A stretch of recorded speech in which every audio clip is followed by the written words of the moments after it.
Today we are driving straight into Korean culture by eating samgyetang and dressing up in traditional hanbok, walking around the palace. Because if you're coming to Seoul, you might as well go all in, right? From traditional food to historic landmarks, this is one of the best ways to truly experience South Korea beyond just sightseeing. Come join us as we step into our own K-drama Joseon Dynasty moment here at Gyeongbokgung Palace.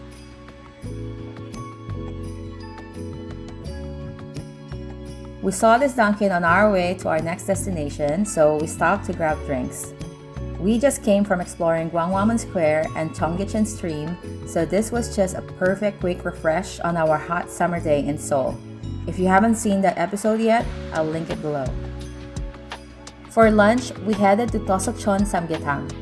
It's one of the most famous spots for samgyetang because it's known for its rich, nutty, ginseng-infused broth and tender chicken since 1983. I've been waiting for this because I cook samgyetang at home from time to time, so it became my personal mission to taste the authentic version here in Seoul.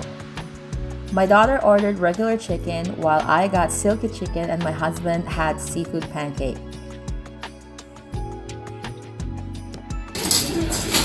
Very tender.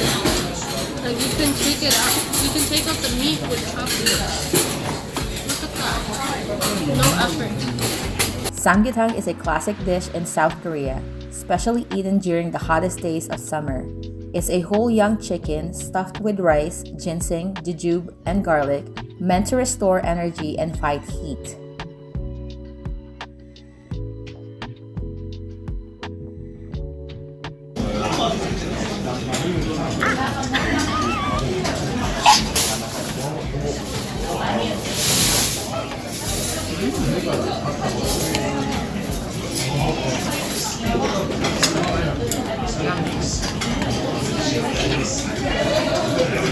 I love the broth, it's so rich.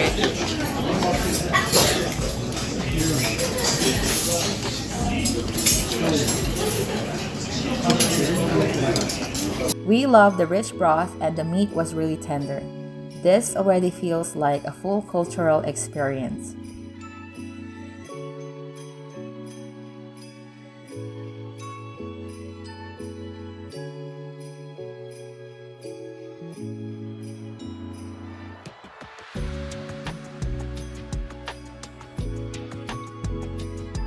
The place itself is stunning. It feels like a traditional Korean Hanok house with wood details and beautiful architecture.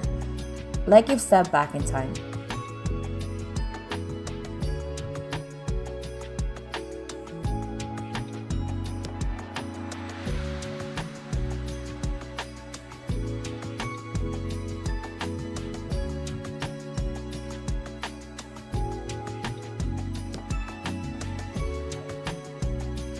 Next, we rented our Hanbok from Hanboknam, and it's super convenient because it's just about a block away from the palace.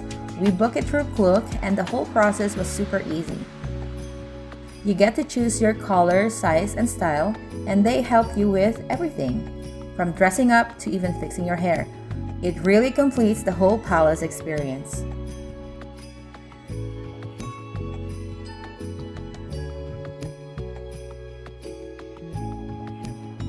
Hi everyone. Hey. We're wearing hanbok and we're going to Gyeongbokgung Palace to experience our K-drama Korean culture. You'll notice that many people here are dressed in hanbok, and if you wear one, you actually get free entry into the palace. Otherwise, there is a small entrance fee.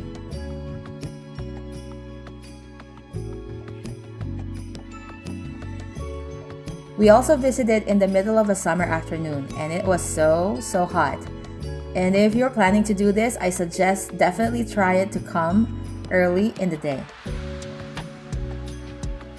And if you're enjoying this video so far, we really appreciate if you could like, subscribe, and hit that notification bell to support our small channel. It really helps us with the algorithm. Thank you! We even caught the changing of the royal guards, which usually takes place around 10 a.m. and 2 p.m.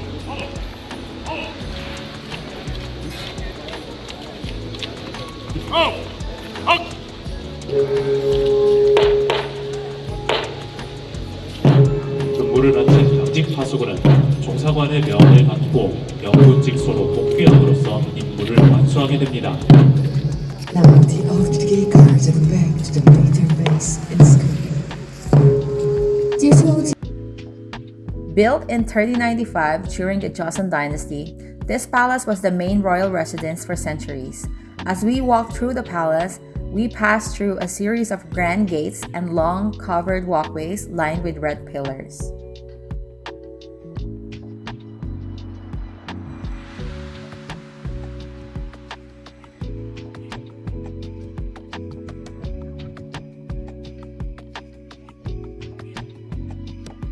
The colors, red, greens, blues, and yellows, along with the intricate carvings made every corner feel incredibly detailed and beautiful. And walking through it in Hanbok truly felt like a K-drama living experience. It made us imagine what life was like for the people who once lived and walked these same grounds.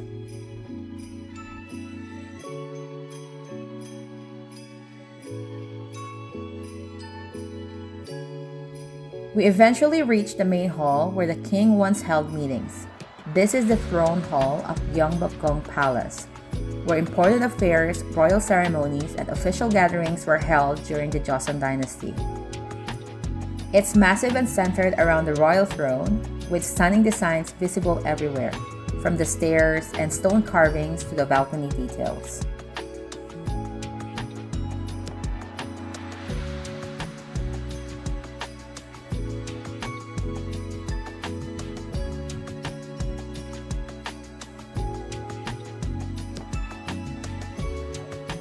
The red throne sits beneath an ornate canopy, symbolizing the king's authority, and behind it is a painted folding screen featuring the sun, moon, and 5 peaks, representing balance and the universe in Korean royal symbolism.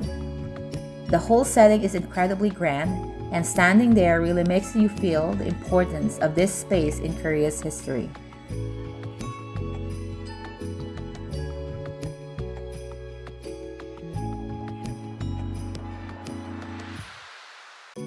From there, we continued exploring, walking through more sections of the palace and taking lots of photos along the way. We passed by the Crown Prince quarters, which is often the focus in many historical K-dramas. Within the palace, members of the royal family had their own designated living spaces, each assigned based on their role and status during the Joseon Dynasty.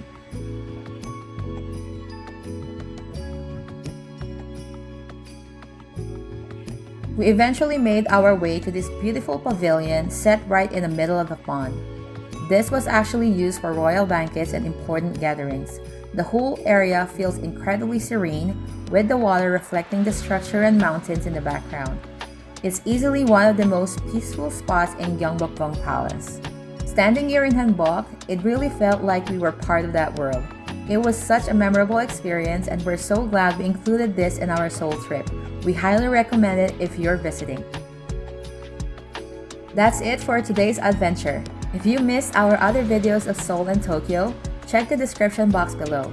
And if you enjoyed this video, don't forget to like, subscribe, and hit that notification bell so you don't miss what's next. Thank you for watching Let's Do This with Bernice, and I'll see you in the next one. Bye for now!